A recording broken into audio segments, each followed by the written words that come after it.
Yo, what's good? Welcome to another episode of Fun with Dumb. Today, I have a longtime friend, probably decade plus. In music. He's an amazing musician, but also we started in battle rap, which I can't say that with a lot of people who, well, I'm like, yeah, now we do music from that, you know? Like, we kind of went through that, and we're still here. But he's also just an eccentric, dope personality that, you know, like he could have his own show if he wanted to, all types of shit. You're too kind. No, real talk, bro. Like, 10 years plus. Yeah. You have to claim me on your taxes now. I put you on pretty much every little like web series thing that I've ever done. You know what I mean? Whether it's an interview thing or Knock Steady. Yeah, you throw me alley-oops. So no. The reason I haven't secured the bag, it's purely my fault. Because you've looked out. Right here. I'm the fuck up. We're here with my longtime friend, Speak. Hola, Oli. Hey. Hello, we're here. How you doing, man? I'm doing good, man. I ran this morning, ran like 4 miles. I'm feeling strong. I've seen that. Clear-headed. Yeah. Had a bad Uber ride on the way over here, but it was... but we're here. That's always a good story, bad Uber ride. Very mean Russian guy. Nice. And he's like... And I know he's Russian. I'm not making assumptions. I know he's Russian because he told me. He's like, I see your shirt. Are you from Mexico? And I'm like, yeah. I'm like, I live there, but I'm from here. I was like, where are you from? Russia. Just real like that. He didn't care if you were from Mexico or not. He just wanted to say he was Russian. Yeah, he just wanted to bang on me. I'm like, all right, bro. Y'all rigged the election. I get it. Like, you're right now visiting, right? Visiting, yeah. Where do you reside? I reside full time, going on 4 years. Ciudad de Mexico, Mexico City, the capital, baby. That's crazy, man. I know. Like, we used to, meet at events in the Valley and little record stores all over the place, and like all over the Los Angeles area doing our thing. And then when I just started seeing like that you moved to Mexico, I was like, oh, this is crazy. You just picked up and just moved out there. I had to. I was burnt the fuck out, and I for my own sanity and my own health, and I just needed to switch it up. I knew, me and Caleb Stone had a studio in downtown. We actually lived together right on Skid Row, and the studio was on 3rd and Santa Fe. Legendary lockout space. Like, sometimes you see Red Hot Chili Peppers late night. Sick. All these bands would just rehearse there, and it was like the only place where you can get a $300, $400 lockout room and convert it for your studio space. Right. One day we get to the studio, and everyone had like come through there, like Denzel Curry, Caliucci's father. Everyone had like come through to record there with Caleb, and that was the hub. One day we get to the studio, and there's a note on the door. Boom. Everyone has 30 days. We just sold this shit to the Soho House. Really? Yeah, and that was almost 4 years ago, and the Soho House downtown is still not open. Right. So I felt like that was just kind of like, I think it was a lot of things, but that was the straw that broke the camel's back. I'm just like, all right. I was like, I need to get the fuck out of here. That's some LA ass shit if you get evicted because they're building a Soho House, man. That's like... Damn. So, I mean, were you burnt out just from like LA lifestyle shit? Yeah, or what? Lifestyle. Yeah. My proximity to the music industry as like a producer and writer, and I just was not happy. I was like, I was overindulging. Like, I look back at that like period, like.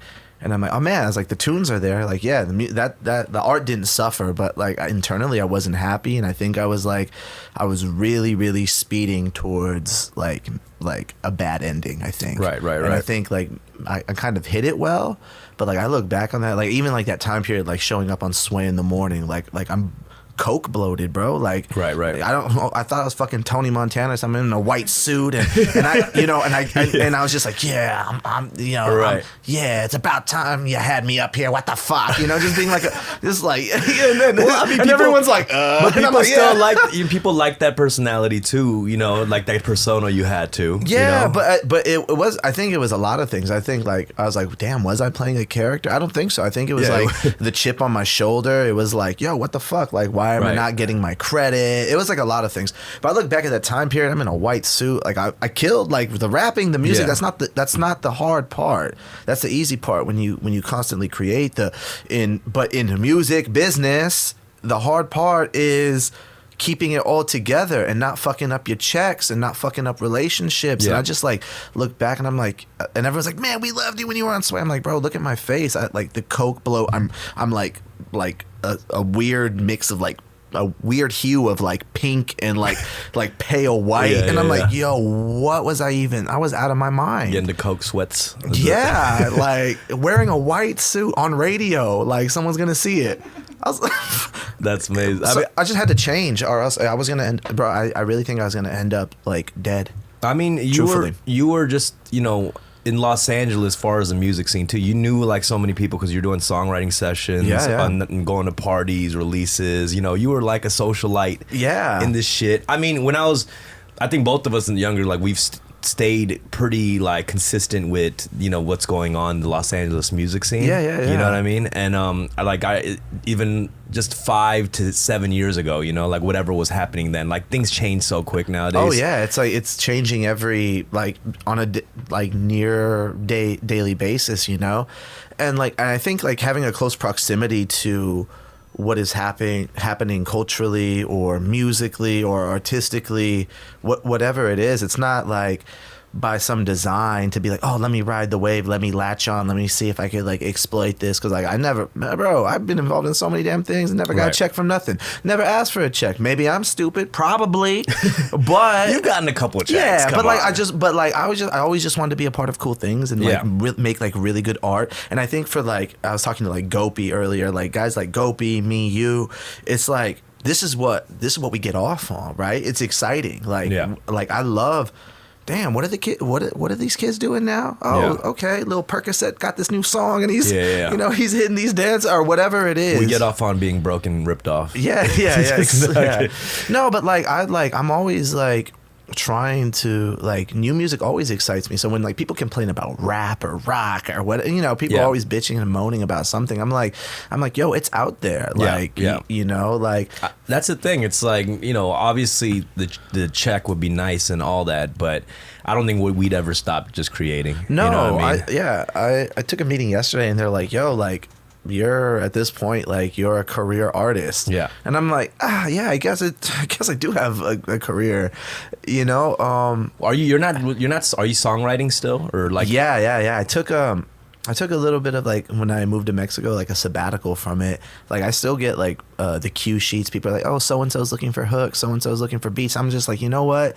Let me get off drugs. Let me get my body right. Let me sort through some of this like baggage and these issues that I have, and let me focus on me, and then we'll see where I'm at, and then I got it together. And that's the shit that, you know, I think people don't really see, because even me, like I've battled with drugs, alcohol, all that, and I constantly still do, just because I've managed to be able to do that and have a balanced like career.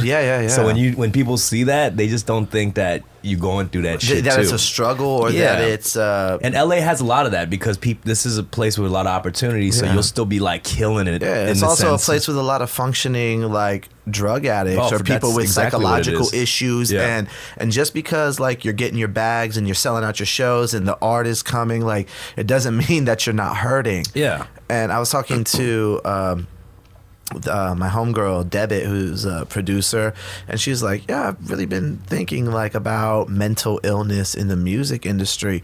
And I'm like, yo, a lot of us are hurting, whether it's from past trauma, whether it's, and you know, like, and whether we want to admit it or not, there's ways to cope, whether it's partying or sex or spending or you know, some form of excess. And I used to be on this like, yo man, fuck it, music is my life. You know, I got a piano tatted on me, I got an MPC, you know, it's just like music is my therapy. But it's fucking bullshit. I think at this point it's fucking bullshit, because while it's cathartic and it's therapeutic and it makes you feel good and you could, you know, sort through some of your feelings and ideas, sometimes we gotta like kill that ego and that pride and be like, I need to talk to somebody. Because like whether it's a friend, whether if it's a therapist, and you need outside perspective, outside this music is my therapy. I know a lot of people who music is my life, music is my therapy, and a lot of them are no longer with us. And the more and it hurts. and that more that enclosed shell you put yourself in, it gets more and more dangerous and very. I mean, I'll tell you right now, as much as I love making music, just me being in hermit mode in the studio, sometimes I get in the darkest fucking hole. Because you know what I mean? You're alone with your thoughts and your feelings. Alone, you're getting fucked up, hammered like a motherfucker, yet you're not talking to anybody, you're antisocial. You get the most unhealthy as you possibly can get, like physically, mentally, you know, everything. Yo, when I'm in that hermit mode, locked into like whether it's like recording my projects or working on someone else's project, that's when I become like the unhealthiest. Like you're eating like shit. If you're eating, you're right. Depending on what drug you're on. Exactly. Like, sometimes you just even forget to go eat lunch or whatever. Yeah, because you're just in the zone mentally. 12, 13 hours, like tinkering with a hook. Like repetition. Like, man, this is not okay. Like, I need to go outside. I need to run. I need to let's eat a salad. Yeah. Let's go back to like, because I was like literally before I came to like meet you today, I was like going through like old rap flyers and shit, and I came across like one.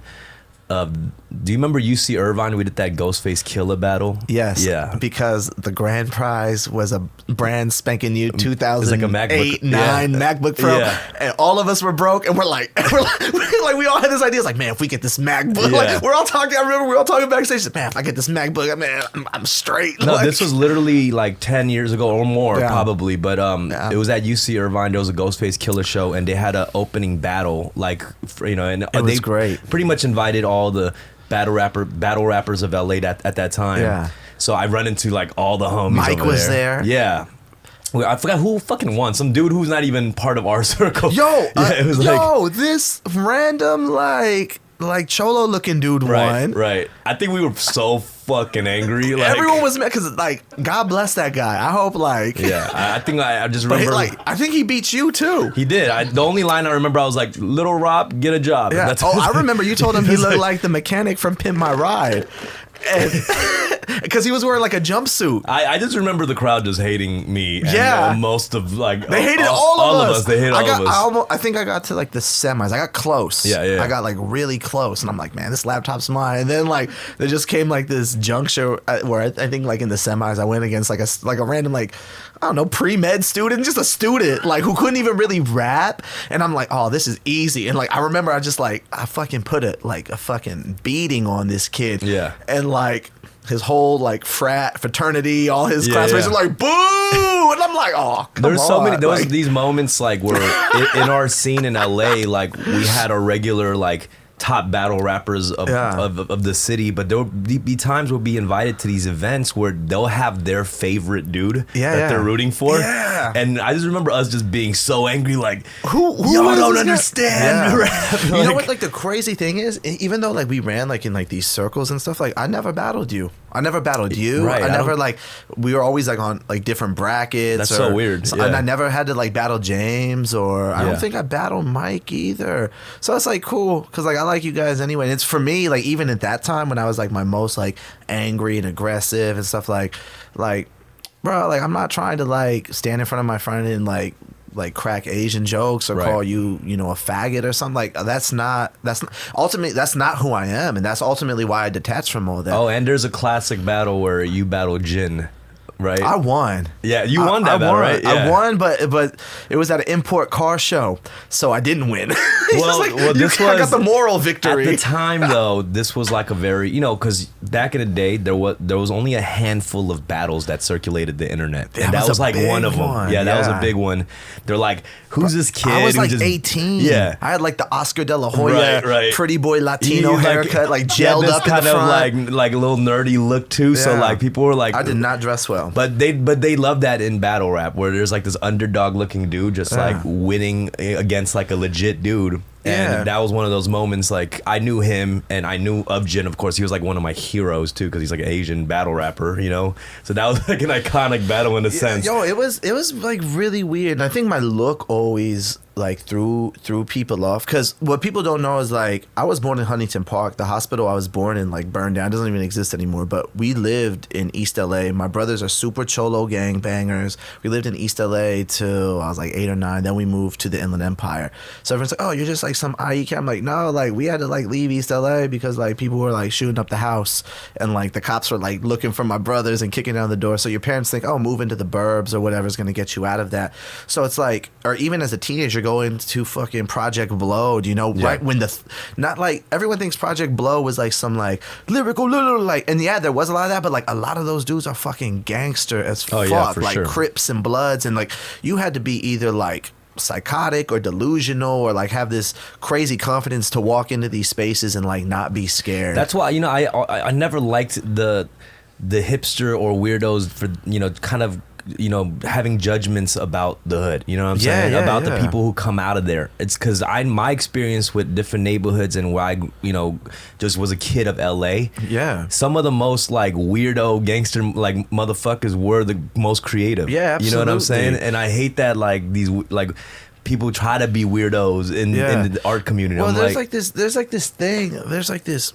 And I think like when you like really want to like deconstruct it, I think it's just like it's like really thinly veiled like racism, like you're from the hood, 100%. like even like the way when like music critics or like you know, or that's like I'll say it, like, and I've had this conversation with him, like it bothers me when I watch like Anthony Fantano review something like, you know, Future or Kodak Black or like Young Thug, and like he's just dismissing it like, oh, it's repetitive, isn't that? Oh, but like, yeah, you got your dick hard for Death Grips and like Run the Jewels, and that stuff's cool too, but it's just like to like critique, you know, this kind of rap or people that come from this environment and dismiss it because you're not from it or you don't understand it. Like the term mumble rap, right? Yeah, I'm like that has low key like racist, you know, tones, you know, for sure, 100%. Yeah, and I agree. Absolutely, I hated that term like when that shit got shit. popularized. I fucking and hated I'm like, that what do shit. you mean? Like Mace, like kind of mumbled. Like Kanye was, you know, was kind of like it's all a stylistic choice, and it's dope. Like, and I don't like that shit. Like, but you don't really realize that when you're a teenager, when you're in the thick of it going, but like when you get older, you become like more cognizant of like what do these smoke signals mean? What do these dog whistles mean? And the crazy thing is, people who are saying this don't even really realize it half the time. I give them the benefit of the doubt. You know what I mean? Like they don't even realize that they're perpetuating this negative perception of, you know, people from the hood or, you know, people from just a different circumstance. Now, let's not even say hood. Let's just say lifestyle, circumstance. And it really bothers me. And like, as I've gotten older, I'm like, yo, don't say that shit. You're wrong. Like, you sound mad ignorant. Even the audacity of it kind of fucking shocks me, you know? Like, it's like, you are lucky enough to be listening to this. Exactly. You are a guest. Right. Like, we're even guests, right? Even though we grew up in it, we have roots in it, we've worked in it, we still work in it. As a Latino man, as an Asian man, we are guests still. And you have to like respect that. I know, and you just see that like on the Twitter feeds, it's just wild. That shit is a fucking wild like platform. Yeah, it's like super crazy. You kill it on Twitter, by the way. Man, thank you. Like I'm trying. I'm not trying. I'm just like I got a lot to say at all times, and I think like it's like the best platform for people like us, and the most dangerous at these times. Where like sometimes I'm in, it's like 2 a.m. and I go fucking off, and I end up deleting like 15 tweets like a couple hours later. There's a lot to talk about, and it's like I think we kind of like now as like not OGs, but as like guys who've been in it long enough, you know, and especially guys coming from like different cultural backgrounds, like we have a responsibility, I think, for the younger kids and you know, and even our listeners. So like as I've gotten older, I've like really started to like, okay, what am I saying in my songs? What is the message I'm trying to convey? And like whether we want to or not, we're not only representing ourselves, but we are also representing our communities, our country, our state, our families. How do you balance that? Like, you know, because obviously you're very outspoken about things, and you don't give a fuck about, you know, like fuck expressing Trump. yourself. Kavanaugh too. Well, yeah. Fuck them all. Wait, well, you're in Mexico City. What's like the viewpoint of people out there? Bro, like it's a what's fucking going on in the country? circus. It's a fucking circus. Like they think we're fucking jokes. Like my friends, like, you know, my friends have this percentage like, oh, another school shooting. We're not surprised. Oh, like, you guys are racist. We're not surprised. Right. Y'all been racist. They all think we're all fucking truck driving, you know, gun nuts. Right. And is Trump brought up a lot out there or what? Like, yeah, I mean, like, it's unavoidable. Like, but the political climate in Latin America and in Mexico in particular is always hot. So like when you go out to drink with your friends who work in, you know, just your homies or whatever, you get a couple mezcals going, like, yo, conversations get heated, and and you can never like defend these things, Yeah. you know, like. And I don't defend it. It's because Trump's constantly talking about Mexico too, so it's like it is unavoidable in that way. Bro, I seen this clip of him the other day where he's like, man, they had the refugees coming from Central America, and they're coming through Mexico, and he's like, yeah, there's MS-13s, and if you look in there, there's Arabs too. I'm like, well, geography, what? And people are like, yeah, there's Arabs. I'm like, bro, there ain't no like Arab people in Guatemala and Honduras. Like, I'm like, yo, if they go through there, that is some ambition right there. Yeah, that's a long like U-turn to get into the States. But it's just like, we're at this point where like, like guys like him just like spout these like buzzwords and like and it just riles everyone up. MS-13, terrorism, ISIS. Are Trump pinatas just as popular out there as in LA? Oh yeah, well? yeah. I've seen a few. Yeah. But it's hard though. But like, because at the same time, like Mexico and Latin America has its own fucking problems. Like I live like really close to like a main street in the city called Reforma, and Reforma cuts through the city, goes all the way through the center, all the way to downtown, and every other day there's a march. You know what I mean? Whether it's people coming from the like the areas that don't have the infrastructure of Mexico City, because people get it fucked up a lot. Everyone's like, oh yeah, Mexico City, it's great. Look, there's iced coffee and there's art galleries, but also it's a bubble because it's the money city. But other places, rural areas, places like Oaxaca, Chiapas, some people don't have water, some people don't got fucking roads, so everyone comes to the city to like make their statements and march, and it seems like every other day there's something, so the city's always politically on fire. Before I came here, there was a march and by these, it must have been like maybe high school senior age, maybe college freshmen, young girls marching because abortion is illegal. Oh, so shit. It's like, so like people are facing their own problems in Latin America, and it's just like, so you get that on top of whatever's happening on this side, and it directly affects what's happening in Mexico and Latin America, and it's just like, it's a lot, man. Like, what are your plans like with where you're residing? Like, are you planning to stay there for years to come, or what's the situation? Yeah, everyone asks me that, and I'm like, yo, like, that's where I live, that's where my house is, that's where I record music, that's where my art is, like my relationships, my social circles, like, and I love it, and I'm learning a lot about myself, and I'm learning a lot about my family, and particularly like about my father, and why he is the way he is, and our family history.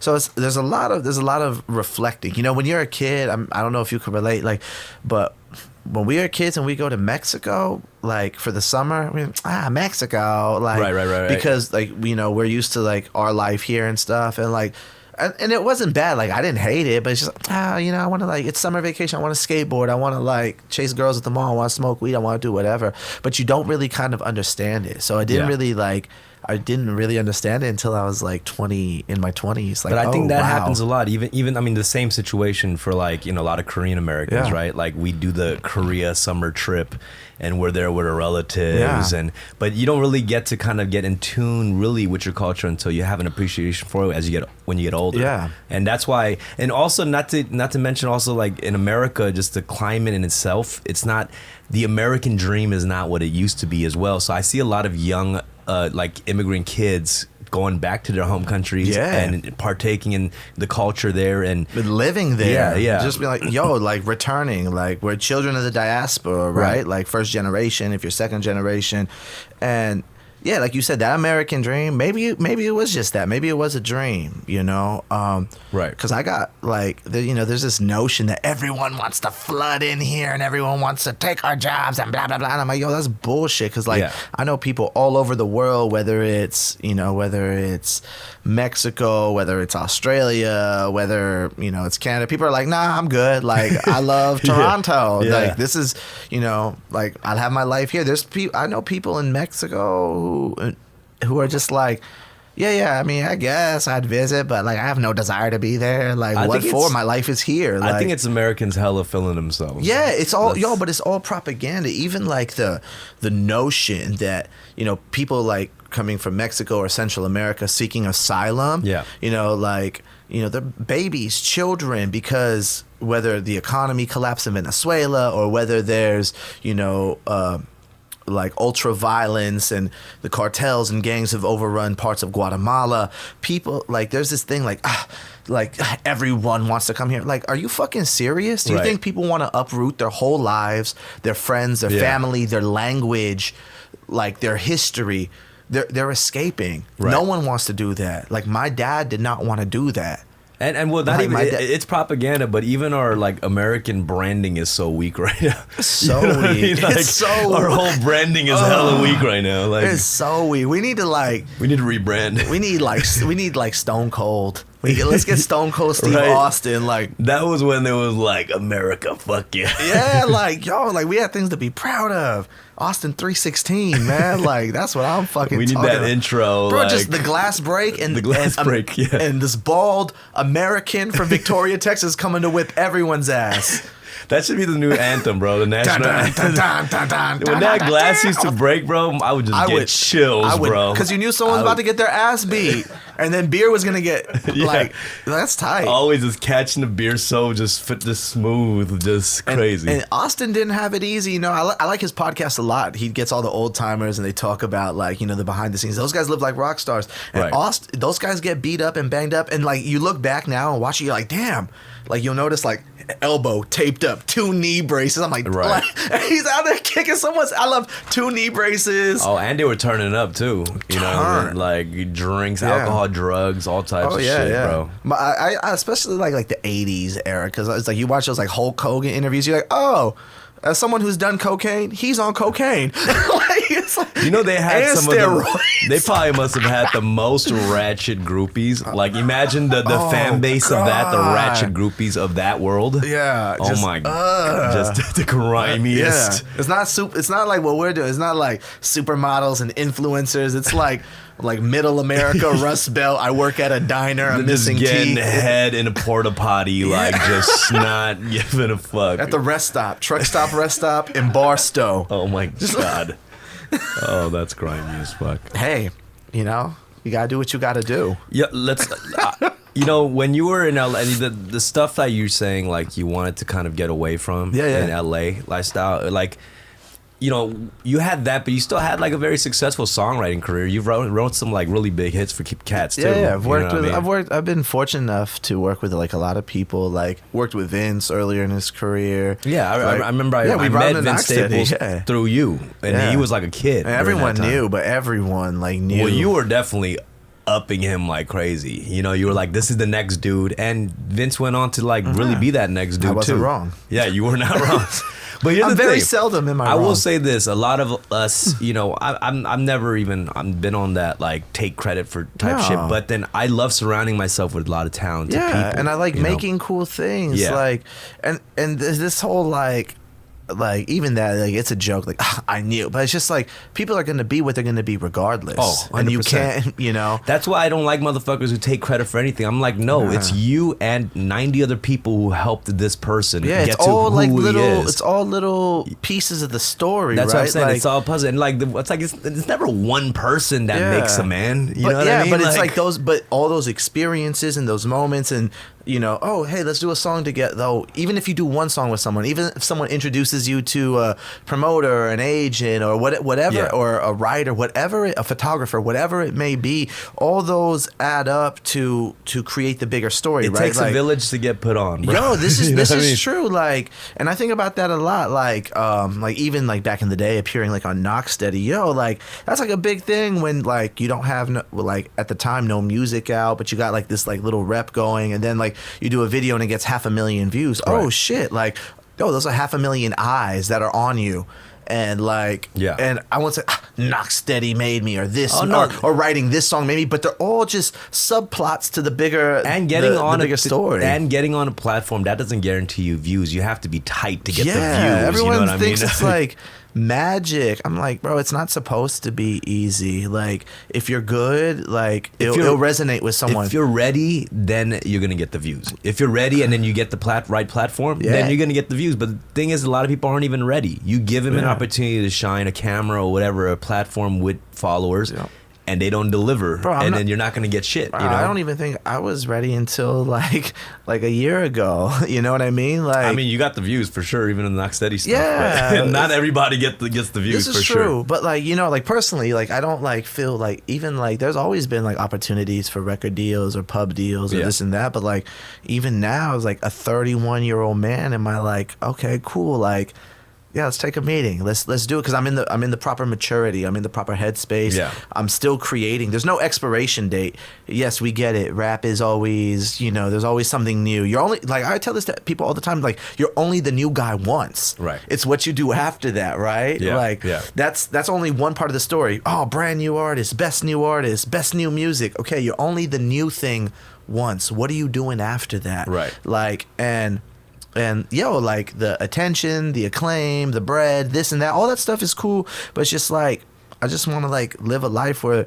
at the end of it all I could look back and like, oh man, like look at all this stuff, look at all these things I did, and these, not just did but created. It's like such an interesting like moment like we're having, considering like it's like 10 years ago we were just making fun of each other's shoes and moms like on the stage, and now we're having a podcast about like our 30s and shit. Like, but it's amazing. It's like, I love it. Like, bro, I'm like writing better than I ever did. I'm like, yo, people went nuts for like the new album, and like sending people to my fucking house in Mexico to interview me. They're like, what you doing press? I'm like, I don't got a press person. Like, you can come to the crib, I'll make you some tea, I'll show you my plants, and like and people are like, what? Are you involved in the scene out there as well? Yeah. That's tight. When I first moved there, there wasn't no rap parties. People love rap music. Kendrick came down there for the first time last year, and massive. Like, it was like he did one show, massive. Like, people love rap, but I think there's like this here, and I always tell people this, like, here everyone likes rap, right? You could be like a fucking, like a soccer mom and like a rap Cardi B. You could be, you know, a college goofy college kid and like Migos. You could be a trap dude. You could be whatever. Everyone, like, it's just part of the culture and the DNA here. But in Mexico, there's like still like this like weird like classism and elitism. So like literally I'd be like, hey, I want to DJ here. Oh, what kind of music do you play? Oh, like I just want to, can I throw a rap night here? Pff, rap. That's chaka music. Chaka is like, I mean, like ghetto. That's chaka music. That's ghetto. We don't want those people there. I'm like, what do you mean? Like, if you do this, everyone's gonna come. Right. Like everyone, right? And so like I experienced that initially, but I started throwing a party called Down in the DF, and that shit popped off, and we made it free. And at first, that's a hard ass Down name, in the DF. I love that shit. Yo, and we started it 3 years ago, and it was like, all right, we gotta. At first it was just like, yo, once a month I want to play, like, yo, I love the music scene here, I love everything, but yo, I just want to hear rap. Was everybody really welcoming too with you coming into the scene? Yeah, everyone, like, because me and Gopi and like West Side Ty, like we had begun doing like festivals in Baja and Tijuana like in 2011-12. Like we were like, yo, because at that juncture, like, we'd go anywhere. Fuck yeah, we'll go to TJ for the weekend and do a festival. What the fuck? Let's do it. So we actually met like a lot of my friends in the city now, like met in Tijuana. Like I hang out with these dudes and I make music with this crew called Nafi. It's like, they're like the Mexico City club sound. Right. But the collective is a bunch of creative electronic composers, producers from all over Latin America. Right. So, but they're based out of Mexico City, and it's like, because music in Mexico is like super regional, right? Every region has like their music, but Mexico City it's still a rock city. People like guitars, people love instruments. Yeah, people love like rock and metal. Like System of a Down just came down there. People go fucking crazy. Right. So you're either like that or you're like like real shitty like EDM pop. Oh, like, okay, yeah, like yeah. pop music, like I don't know, David Guetta and shit. I remember like having that Rage Against the Machine DVD where they were in Mexico. Yeah. Oh yeah, the Battle for Mexico City. Yeah, and then he's interviewing like Subcomandante Marcos. Yeah, like that was like my introduction to a lot of Mexico stuff. That DVD. Yo, and it's still like the Chiapas. Yeah, yo, it still goes up like for rock music. So the homies at NAFI were just like, all right, well, we're gonna do our own thing. We're gonna do club music, but the whole like a lot of the approach was like, it's like, yo, like it's gonna be electronic sounds, but we're gonna go a little darker. Yeah, because ain't shit sweet here. Yeah, and on top of that, instead of boom, boom, boom, like, you know, Euro 4 on the floor, house shit, they're like, yo, we're doing electronic music, but rooted strictly in Latin rhythms. That's pre-Hispanic tribal music. We're doing cumbias, reggaeton. We're embracing all things Latin to present our idea of what the club life is. Latin music right now is like on. Yeah, you know what I mean? Because we, especially, not even in American youth culture, you see, you know, whether it's like Cuco to like you know, Caliuchis, like there's like I'm just saying, it's like it's the beyond, you know, obviously the Bad Bunnies and J Balvin's. I'm talking about like youth. Well, it's because like culture, like we finally have the numbers and population, and like now, and you know, kids who are, I'm sure you get it with kids who are Korean. I get it with kids who are Latino, Chicano, Mexican. They're like, yo, like, damn, like, I'm feeling what you're doing. Right. Because I feel like I could be that. Yeah. Or I feel like you're talking to me. Or when you make, like, these little references to, you know, like even like you know, one of the songs, no mames no manches que onda que pedo, they're like, that's like Mexico City slang, like, like my dad's from there, like, my dad says that. So it's just like now we have representation, and we have like you know, we have the platforms to like voice ourselves, and you can't be denied, even if you wanted to. So finally people are like, well, you know, I guess we should you know. And people like seeing somebody who's like prideful of your culture, you know what I'm saying? Yeah. I always tell motherfuckers, like, you know, obviously we all grew up with little identity issues and things like that, even myself. But once I took ownership of who I am, is when people were like really on. You know what I'm saying? You used to dress like a cholo, but I still actually never let that one go. Really, but no, but it's all good. Like, but that's what I'm trying to explain to. That's what I was trying to like explain to people. I'm like, yo, like we all grew up together. And that's like one thing that like really fucked me up, like moving to Mexico, is like, yo, Mexico has its problems with nationalism too. As you saw, like the military put up the wall and they didn't want the people from Central America coming over. So it's like super fucked up because there's like this long history of like Mexico like really being ignorant and intolerant and cruel to people from Central America. So on this side we have MAGA, right? And they're like, oh man, fuck Mexico, y'all are rapists, murderers, thieves, you come and take our jobs. Yeah. And in Mexico you get mad at that shit, like, man, fuck you, you're ignorant, this is racism. Right. But then Mexico turns around and does the same rhetoric to people from Central America. There's like another wall on that side. Yo, it's super fucked up. And I mean, like, I feel like this is kind of an ongoing thing in every country. We have all our own versions of that. But like it really didn't hit me like the history of it until like I moved to the city, because here, if you live in K-Town, if you live in East Hollywood, if you live in East LA, like, yo, you grow up with people from Korea, you grow up with people from India, a lot of Filipinos, and people from Central America, and to the rest of the world, they're just like, all right, y'all live in this community, that's what you guys are. Like, you know, like here, like all my like a lot of my homies were from Guatemala, El Salvador, and we share similar stories, and we share like, oh, why did your parents come here? You know what I mean? Yeah. And you don't think nothing of it, but then like you see it though, like you see the division, and it fucking sucks, because it's like a big scam. The U.S. like looted Latin America, has continued to like loot and plunder and rape and set up puppet governments all over Latin America, destroy the economies, and then what they do, they turn us against each other. People who you share the same language with, people, you know, like there's so many common threads in all the different countries in Latin America, but like yo, they've tricked us into hating each other. Right. Like, why? It's a scam. Yeah. It's like, yo, I see that even. It's a scam. I see that even in Koreatown. You know, Koreans and like we're having little wars with Chinese people. I'm like, y'all know, to everybody else, we're like in the same, we're bubbled in like the same. But it's like, are you from Korea, cuz?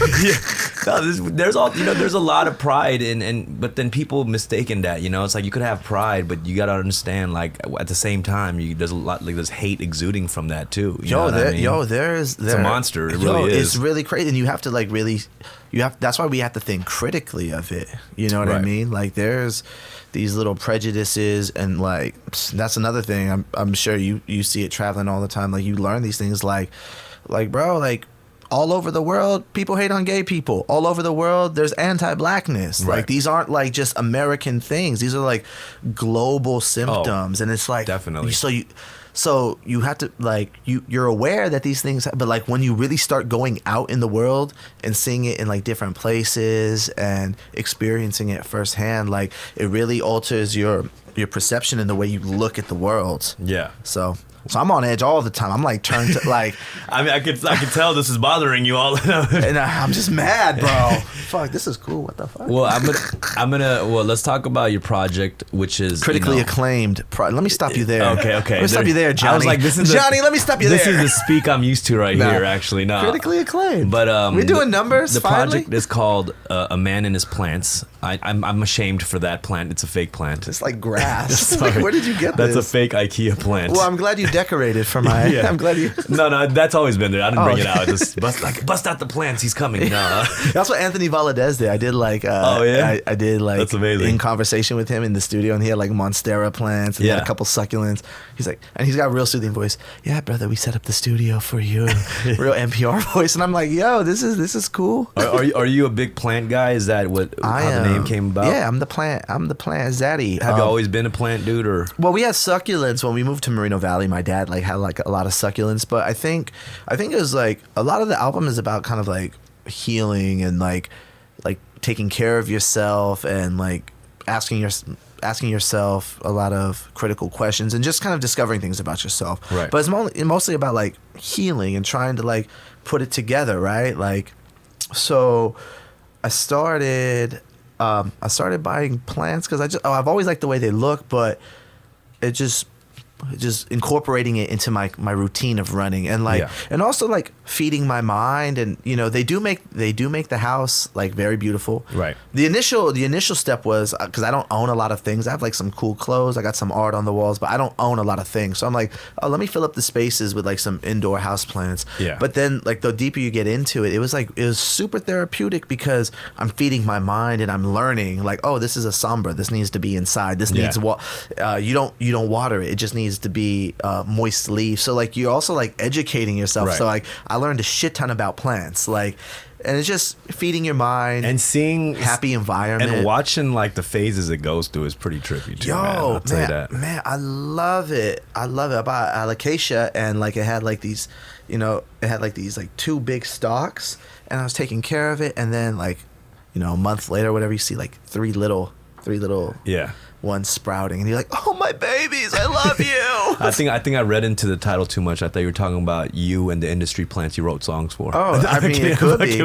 Yeah, it could be. Yeah, that could be a pretty dope. Wow, I never thought about that. That's what I'm gonna tell Fader next time they ask. I know, when someone asks me, it's like, yeah, all these motherfuckers out here, man, and no talent. They're saplings, bro.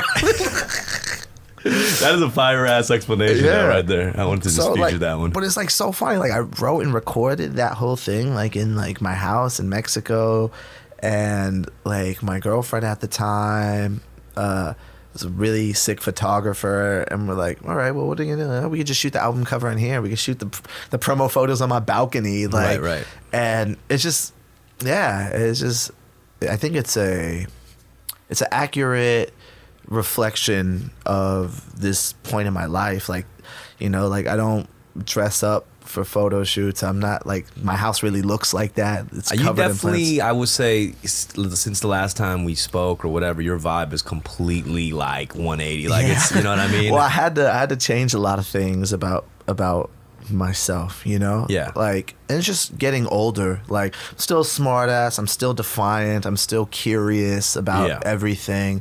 I'm just like, you know, I'm just trying to sort through the waters, and I'm still learning about myself. And I think that's how you find the good songs. That's how you find the good art. Like, trust me, man. Like, we're all young, dumb, and stupid. I think we've aged very well to have a conversation like this. To be honest, I feel really good, you know. But it's also like taking kind of like accountability and like looking back and like, oh, this is what I did wrong. Right. Like sometimes I look back like on things like I said in old songs, and I'm just like, I didn't believe that. Why did I say that? And maybe it was just to be like, shock me, you know. Like, I was never talking about like raping people and this and that, but I'm like maybe, you know, just some bullshit or whatever. I'm like, why did I say that? Like, right.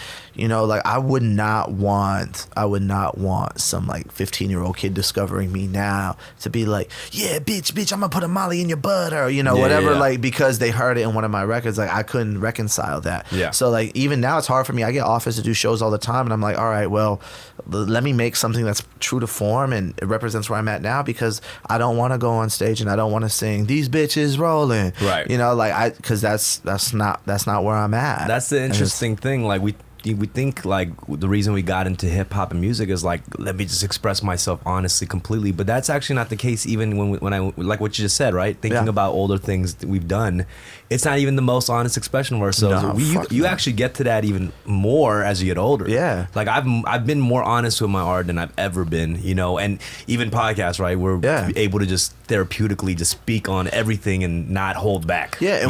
And when you strip it down and you kill the ego and the bravado and the shock lyrics and this and that, and you're producing something that's really, really from the heart. Like, I wasn't expecting this album to do anything. I was like, okay, well, maybe I'll get, you know, a couple streams or whatever. Like, we made it on no budget. Yeah.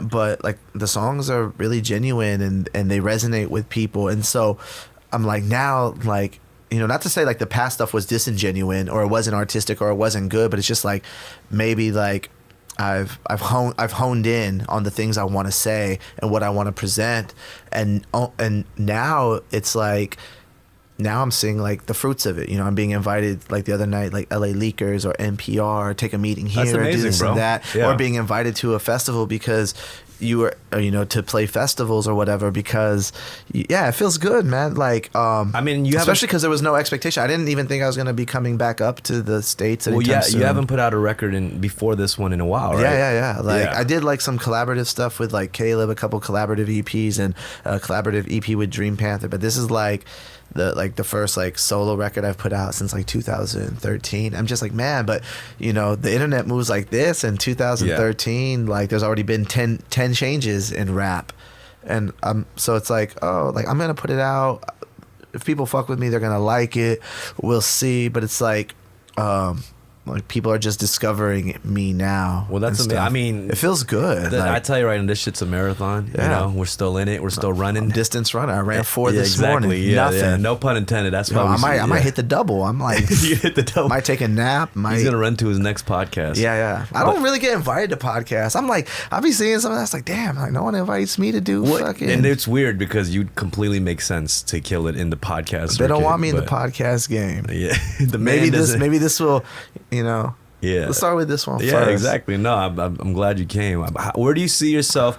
I mean, I think this is a good question for me to ask you, especially, you know, 10 years ago, we were there together, and now we're here. Yeah. Like, where do you think you'll be in the next 10 years? Like, all around as a person, creatively, you know? Man, still writing songs, still producing. Hope to have a bigger house, a bigger garden. Yeah. Maybe I'll have a dog. Like, yeah. You could have a dog right now. Yeah. I can't. Well, thank you. You're allowed to. Am I? God damn. What have I been doing? He's like, I thought that was a 40-year-old thing. Yeah.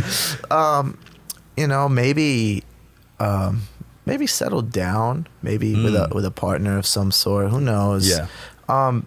It's weird. I know for sure I'll still be creating. I'll be creating until the day I can't. In some medium or something. Is that something like, will you still be making songs at 40? Is that something you can confidently say you'll be doing? Yeah. Whether it's gonna be in speak form or whether I'm, you know, playing drums in like a 4-piece jazz band, or whether I'm producing, or whether I'm like mentoring and guiding younger talent, I'm always gonna have a close proximity to music. But I think like the cool thing is like I've always said it like as a flex, because I think it is a flex to be like, well, I don't care where the fuck rap is going because I'm already 3-4 years ahead of whatever's happening now. And like I don't follow whatever. Oh, you cool? You guys got like fucking dicks tattooed on your face and pink hair and like cool. Like that's cool. You do you. Like I'm not focused on that. Yeah. There's so much. I could exist outside of the realm of rap, and that's not to say like I'm above it. Like no, rap has been super good to me. I love it. Like it means a lot to me. But I always tell kids like, yo, you're gonna experience some amazing freedom once you stop chasing that relevancy. Yeah, you know what I mean. like, It's really like just liberating. Yeah, when you don't give a fuck about what's going on and all that. And you know, a lot of kids are going through that. They're chasing after blog exposure and all that. Yeah. And I've always been a dude who's like, they never showed me love, so I'm like, fuck it, so I'm gonna you don't do it on my pander, own. you don't even try. I don't, because I've been there too. I've chased after that shit, trying to get a feature or whatever, and they never showed me love. So I'm like, I just got to go out there and do it myself. But that's just how life is. You have to do that. You got to keep it pushing. Yeah. You know? Well, I think particularly in rap where it's always new blood, like we were saying earlier, you're only the new guy once. Right. So it's like weird for me when I see dudes who are like 35. 35 is not old, by the way. Being 35, being 40 is not old. Right. But to see if you're a 35-year-old rapper and you're trying to rap like you're 19 or you're 20 or you're 21, it's just fucking silly. It's just like damn near sad. Yo, that's like the equivalent of like, you know, like good old American divorcee dad, you know. Oh man, my wife left me. Like I don't know what I'm doing. I'm going bald. Let me buy a Corvette. Yeah. You know, it's like why? And it wouldn't be true and it wouldn't be honest. Oh, everyone talks about, oh, I love rap, you know, because so and so keeps it real. This and keeps it real. You know what's not keeping it real? Being a 40-year-old man, being I'm on the Zen and I'm high. I'm in the club, wanna die. Yeah, I'm so emo, I cry. Yeah, like it's like, what are you doing? You like go like take care of your kids. Like yo, you have a wife. You're not on a Xan. And even if they are doing all that, they should rap about why you're doing that. Like that would be the more honest part. You know what I'm saying? I always give him shit because I'm like, oh man, he's put out like so many like bad albums back to back to back. But then man, like I really like that Jay-Z 444. Yeah, because the beats were banging. It was high quality songwriting, and the way it was mixed was raw shit. It sounded like he recorded it like in someone's closet. He was getting some shit for that. We were just talking about that the other day. I loved it. The dude who mixed that is like a legendary like engineer. Yeah. And like it's cool that he made a choice to do that because he's just like legit, like super legit. He could have made it sound like but I think that was on purpose. You know what I mean? Which is amazing. Well, because the content and the stories he was telling are raw, right? And like. Just like the project I put out, like I think he stripped it down and he shows like, yo, at 45 or however the fuck old he is, there's always a new story to tell. And he was getting chastised for like, oh, it took you to be almost 50 to realize you shouldn't have cheated. But like, yo, men suck. We fuck up. Like the fact that he could even talk about it, the fact that there's always a story to tell, right? There's always going to be a new club sound. There's always going to be new party rap. But there's always a story to tell, and as long as I could keep switching it up, and as long as you keep learning about yourself and discovering things about yourself and your creativity, you'll never run out of material. Yeah, I was like, I'm not worried. Like, I don't. That's the most original material you will have is about you. I'm not worried about what everyone else is doing. I like a lot of those young guys. Like I do. Like that music it's tight. Like, but you know, there's a space for everything. Yeah. And even dudes like, you know, like even like dudes who are like way older than us. You know, guys like 2 Chainz or like Mike and LP, Open Mike, you know, he's like a few years older than us. They're proving like there's no expiration date on creativity. I think that's something that the youth and culture has to kind of get over, this obsession with youth, because I feel like it's the wrong message, and you're gonna make a lot of young people age very terribly in how they accept themselves getting older. You know what I mean? And I think it's a dangerous kind of message. It's like a super dangerous message. And being old doesn't mean you're boring or your life is boring. Right. And maybe that's what they assert.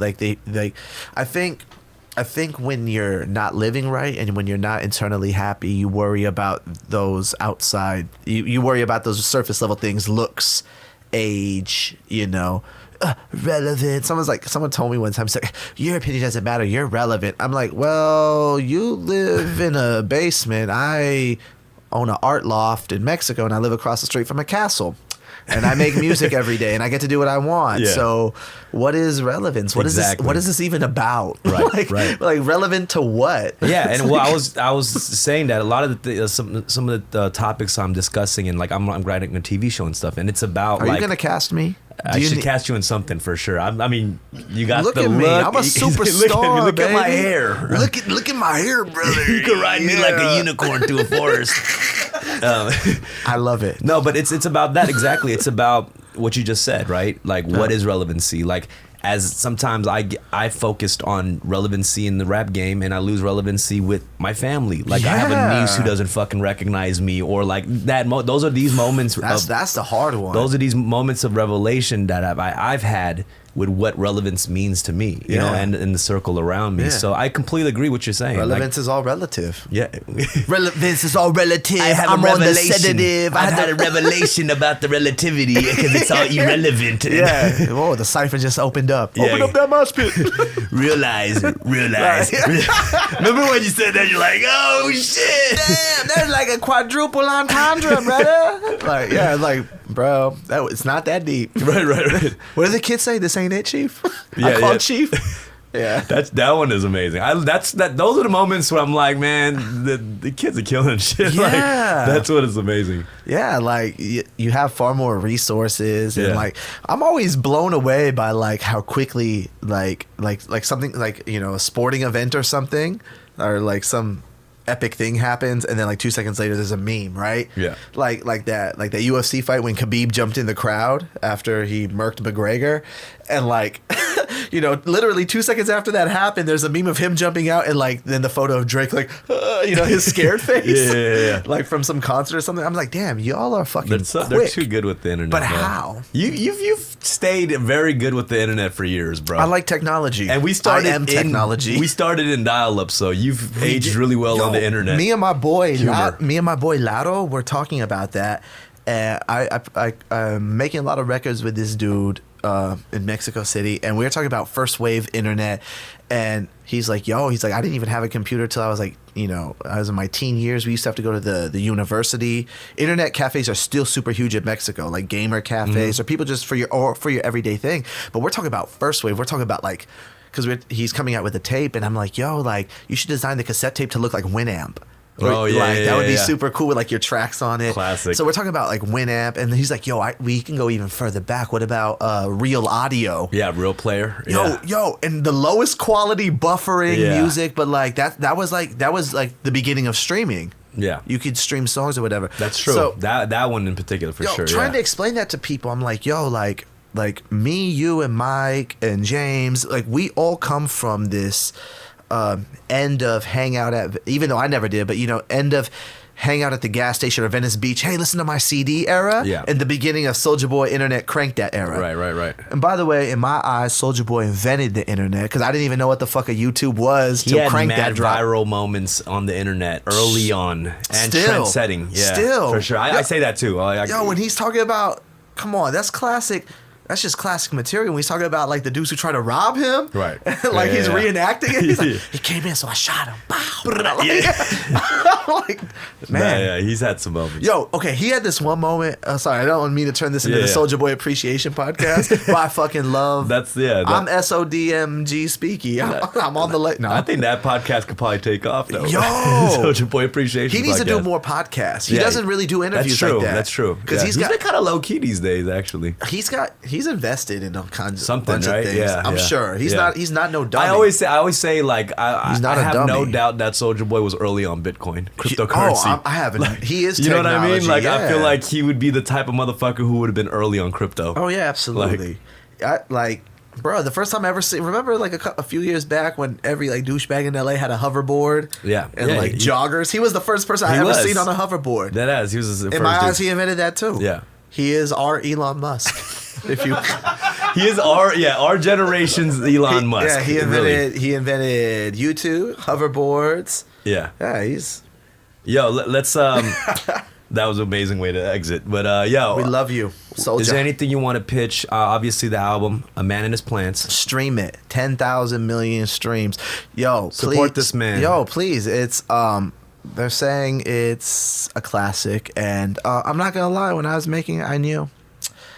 But even though if you know how good you are, that doesn't matter. It's do other people know? That's true. So yeah. like no. So like I have like like you've made some special things and still are making special things, but you know it, right? Right. Like you and like there's a confidence that. But you just like you're in your pocket. You feel the electricities. But I'm like all right, don't fuck it up.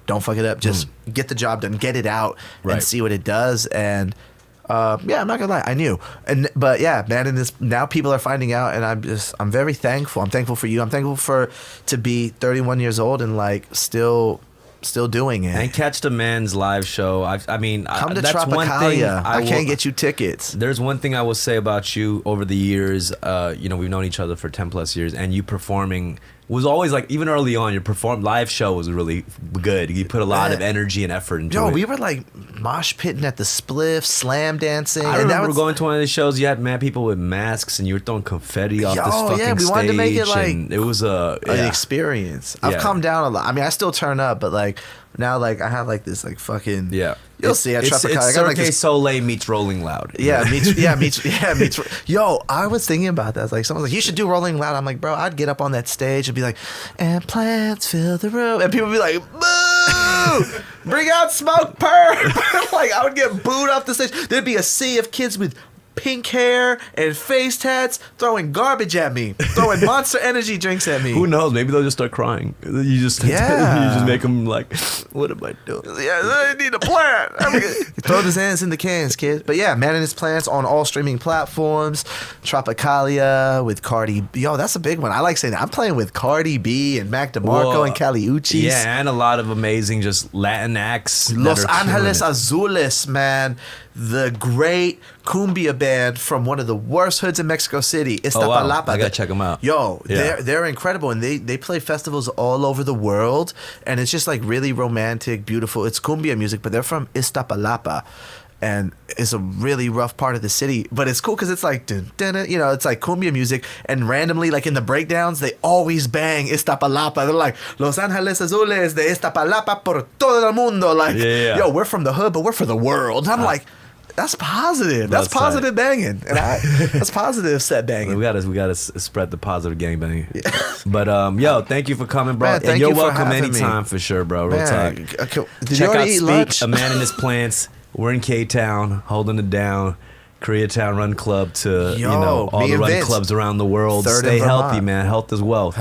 We live in long. Thank you for having me. Peace. Tune in next week.